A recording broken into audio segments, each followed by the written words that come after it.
In this video, I'll show you how to check internet speed in laptop. So I'm currently on my laptop and I'm going to walk you through how you can check your internet speed on your laptop. So ensure you subscribe and turn on the bell notification to this channel for lots of educational guides and contents like this. Head over to here, right? Type in test internet speed. So I have previously typed it, so I'm going to just click on it.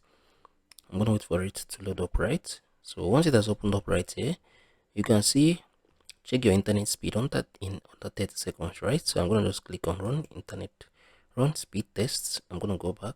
You're going to click on run speed test, right? So it's going to run by itself. It's going to check the megabits per second as per the download and the upload, right? So you can see everything is currently loading up from the screen, right? So you can see it.